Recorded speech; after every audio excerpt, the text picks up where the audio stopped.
યોગના માધ્યમથી ભક્તિનો આનંદ ક્યારે આવે છે?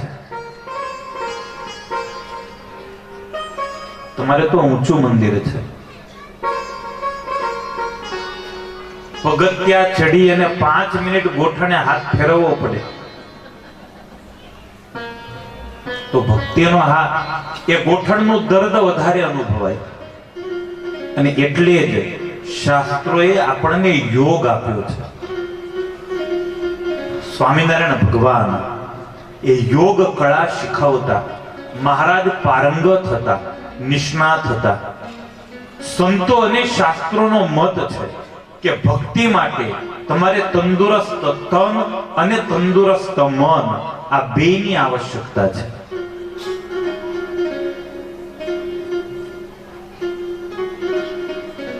આ કઈ સહેલું કાર્ય નથી. એના માટે તંદુરસ્ત તન પણ જોઈશે, તંદુરસ્ત મન પણ જોઈશે, તો જ ભક્તિનો ખરો આનંદ આવે.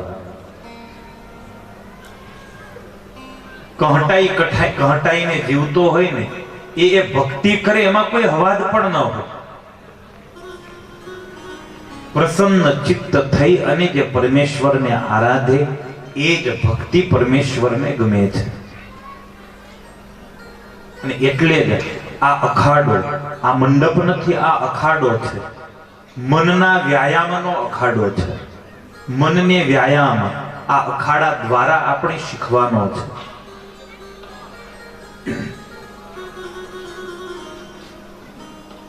ગણપતિ મહારાજની બહુ સુંદર કથા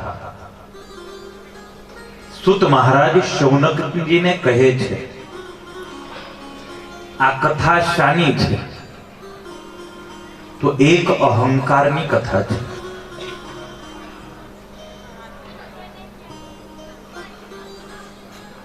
ગજાનન ગણપતિ મહારાજનો શિરચ્છેદ થયો. પાર્વતીજીએ હાહાકાર મચાવ્યો.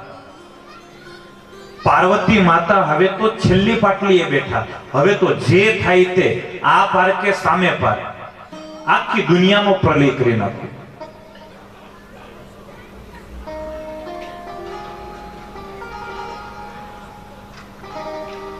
મૈયા લડી લેવાના મૂડમાં, સામે ભગવાન શિવ લડી લેવાના મૂડમાં.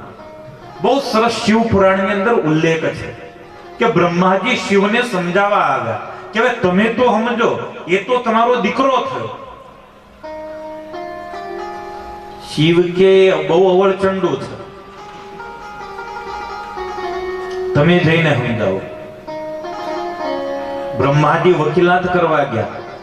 ગણપતિને એમ થયું કે આ શિવજીનો જો કોઈ ગણ આવ્યો એટલે ગણપતિએ જોરથી દાઢી ઝાડી છે બ્રહ્માજી. બ્રહ્માજીની આંખમાં જળજળિયા આવી ગયા. બ્રહ્માજી કે છોડ, હું લડવા નહીં, સમાધાન માટે આવ્યો છું.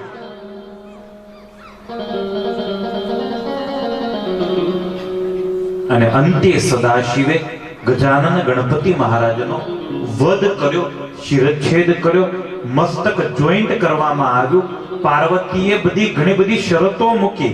મારા દીકરાને અગ્રક્રમ આપવો પડશે, વિશ્વમાં પહેલી પૂજા એની થાય એવું એને સ્થાન આપવું પડશે. સૌથી પહેલા ગમે ત્યાં મરણ હોય, પરણ હોય, કોઈ પણ ક્રિયા થતી હોય ત્યાં મારા દીકરાને પહેલું સ્થાન આપો, તો જ આ પ્રલય બંધ થાય. એક માતૃ વાત્સલ્ય દેખાય છે, એક બાળકની હઠ, બાળકની જીદ દેખાય છે, અને ભગવાન સદાશિવનો અહમ દેખાય છે.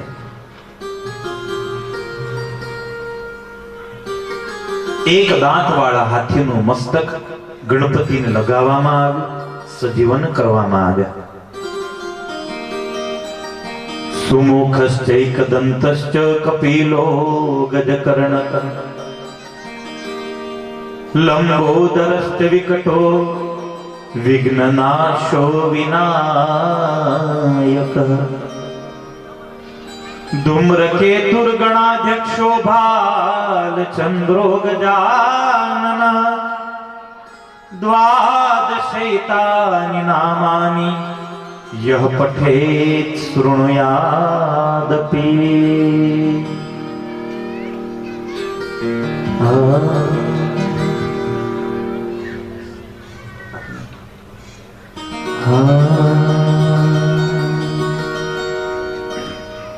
વિદ્યારંભે વિવાહે ચ પ્રવેશે નિર્ગમે તથા સંગ્રામે સંકટે ચૈવ વિઘ્નસ્તસ્ય ન જાયતે. વિદ્યાના આરંભની અંદર, વિવાહની અંદર, ગ્રહ પ્રવેશની અંદર, ઘરમાંથી બહાર નીકળતા, યુદ્ધ કરવા માટે જતા, કોઈ પણ કષ્ટ આવે ત્યારે જે જીવાત્મા ગણપતિના આ 12 નામોનો પાઠ કરે છે એના તમામ વિઘ્નો દૂર થાય છે. ભગવાન સહજાનંદ સ્વામી નીલકંઠ વર્ણી જ્યારે વન વિચરણનો શુભારંભ કરે, સંકલ્પ કરે, ત્યારે ઉઠી અને સર્વપ્રથમ ગણપતિ દાદાની પૂજા કરી અને ગણપતિની સ્તુતિ કરી કે હે ગજાનન, વિઘ્નેશ વિઘ્નચય ખંડન નામધેય શ્રી શંકરાત્મજ સુરાધિપ વંદ્યપાદ દુર્ગા મહાવ્રત ફલાખિલ મંગલાત્મન વિઘ્નમ મમાપહર સિદ્ધિ વિનાયકત્વમ. બહુ મોટી યાત્રાએ જઈ રહ્યો છું, તમે વિઘ્ન હરતા છો. માર્ગમાં અનેક વિઘ્નો આવશે, યાત્રા કેટલી લાંબી છે એ ખ્યાલ નથી, ક્યારે પૂરી થશે એ ખ્યાલ નથી, પણ માર્ગમાં આવનારા તમામ વિઘ્નો થકી હે વિઘ્ન હરતા, વિઘ્ન વિનાયક, મારી રક્ષા કરજો અને વિઘ્નોને દૂર કરજો. એ સ્વયં ભગવાન છે, એને આ સ્તુતિની કોઈ જરૂર હતી જ નહીં. શિક્ષાપત્રી પ્રથમ શ્લોક રાધા અને કૃષ્ણની વંદના ભગવાન શ્રી હરિ કરે છે.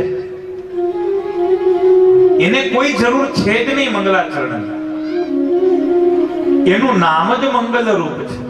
એનું નામ લે અન્ય લોકોના કાર્ય થાય, એને ભલા કોઈનું નામ લેવાની જરૂર ખરી? પણ મહાભારતના યુદ્ધમાં ભગવાન કૃષ્ણએ જ્યારે ગીતા કહી ત્યારે અર્જુને કૃષ્ણને એમ પૂછ્યું કે મહારાજ, જો તમે ભગવાન છો તો શા માટે તમે ધર્મમાં રહો છો? તમને કોઈ રોકનારો નથી, તમને કોઈ ટોકનારો નથી, તો મનમાં આવે કેમ નથી જીવતા? ત્યારે ભગવાને બહુ સરસ જવાબ આપ્યો, યદ્યદાચરતિ શ્રેષ્ઠ.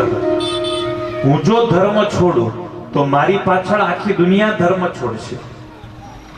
હું જેવું આચરણ કરીશ એ પ્રમાણે સમાજ આચરણ કરશે. કારણ મહાજનો યેન ગતઃ સપંથા, મહાપુરુષો જે માર્ગે ચાલે, મહાપુરુષો જે કાર્ય કરે એનું અનુકરણ કરનારો સમાજ છે. માટે હું ધર્મ પાળીશ તો મારું જોઈ અને સામાન્ય જીવો પણ ધર્મમાં રહેશે અને ધર્મનું પાલન કરશે. એટલે જ નીલકંઠ વર્ણી ગણપતિની સ્તુતિ કરે છે. ડાયા, દોઢ ડાયા, સળંગ ડાયા, જેને બહુ એક નિષ્ઠાની પડી હોય એવા ઘણા બધા લોકો છે. જેમ કે આપણને વળી પૂજામાં ગણપતિની શું જરૂર? સવારની નિત્ય પૂજામાં ગણપતિ ન રાખે. હનુમાનજી સાથે તો બાપે માર્યા બે.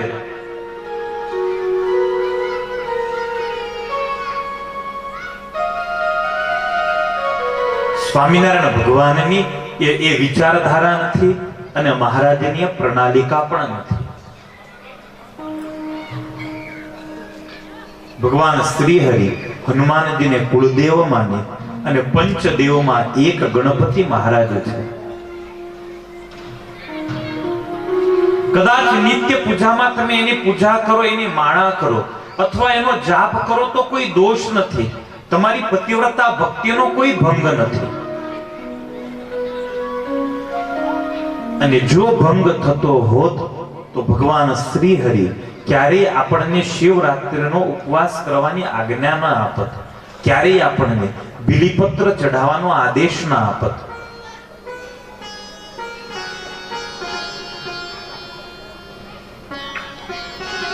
ગણપતિ મહારાજનો અભિષેક કરવામાં આવ્યો. ગણનાયક તરીકે સ્થાપના કરવામાં આવી.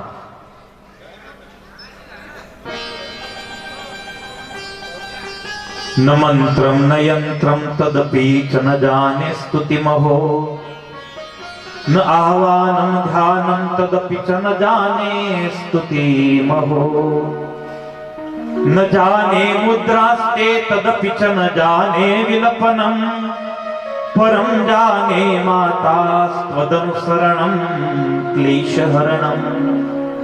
ગણપતિનો અભિષેક કરી અને દેવો માતા પાર્વતીની સ્તુતિ કરે છે. મૈયા, હવે ક્રોધને શાંત કરો, તમારો દીકરો સજીવન થઈ ગયો. માં કે જીવતો તો કર્યો, પણ આ મોઢું કેવું બેહાડ્યું? આમાં તો બધાયમાં ટેન્શન. શરીર ભારે છે અને મોઢું હાથીનું છે, કાન સુપડા જેવા છે, દાંત એક જ છે.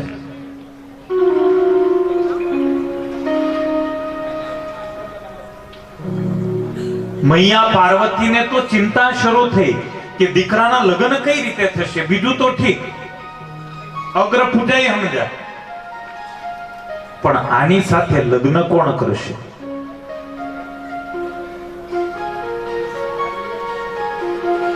ગણપતિ મહારાજને કહેવામાં આવ્યું, તમે તમારું આસન પસંદ કરો.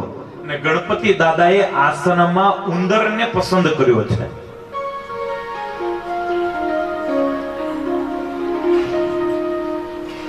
બહુ સરસ નીલકંઠ વર્ણિ ગણપતિની સ્તુતિ કરતા ઉંદરનો ઉલ્લેખ કરે છે. શીઘ્રાંચન સ્ખલન ચુંચુરવોર્ધ્વકંઠ.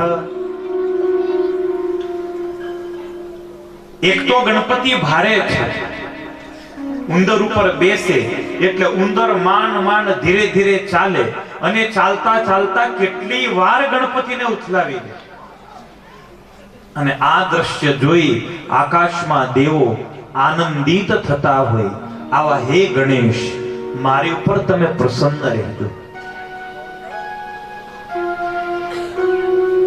ભગવાન સદાશિવ ગજાનન ગણપતિને પોતાના ખોળામાં બેસાડી અને દેવોને એમ કહે છે, આજથી મારા બે દીકરા, મોટો કાર્તિક, નાનો ગજાનન ગણપતિ.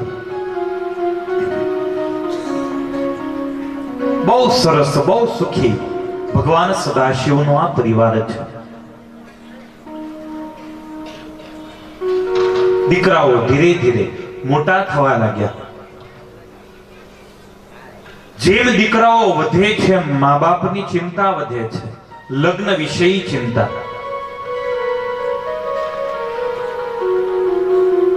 કાર્તિકનું તો ગમે તેમ કરીને ઠેકાણું પાડી દઈશું, પણ આ ગણપતિનું શું કરીશું?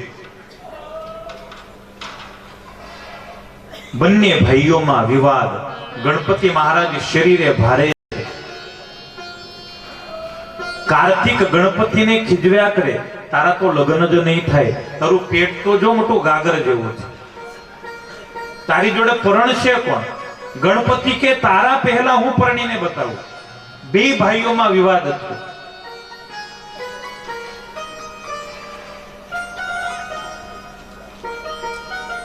ભગવાન શિવ પાસે જઈ અને બંને ભાઈઓએ પોતાની ઈચ્છા વ્યક્ત કરી, લગ્ન કરવા છે, અમારા લગ્ન કરાવો.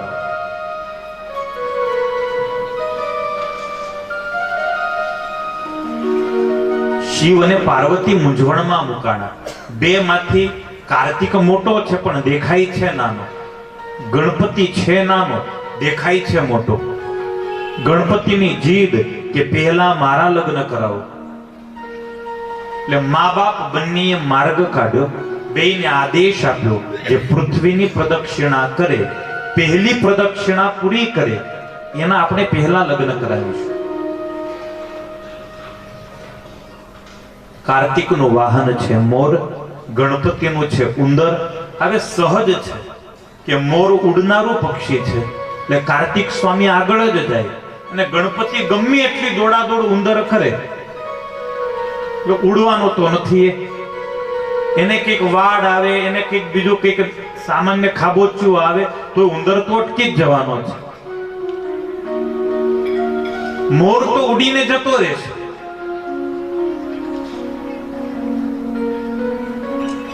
કાર્તિક સ્વામી તો મોર ઉપર બેસી અને રવાના થાય. ગણપતિ મહારાજ ઉંદર ઉપર બેઠા. કૈલાસના દરવાજે પહોંચતા પહોંચતા 15 વખત પડ્યા હશે. ગણપતિને થયું આ સંગ કાશીએ નહીં પહોંચે. હમણાં કાર્તિક આવી જશે અને હું રહી જઈશ અને આખી જિંદગી કાર્તિક મારી મશ્કરી કર્યા કરશે.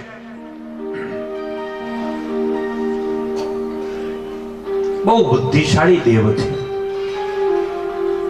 બુદ્ધિમતામ વરિષ્ઠમ, બુદ્ધિમાનોની અંદર શ્રેષ્ઠ ગજાનન. વિદ્યા પ્રાપ્તિ માટે આપણે ગણપતિની માળા કરીએ છીએ. ઓમ ગમ ગણપતયે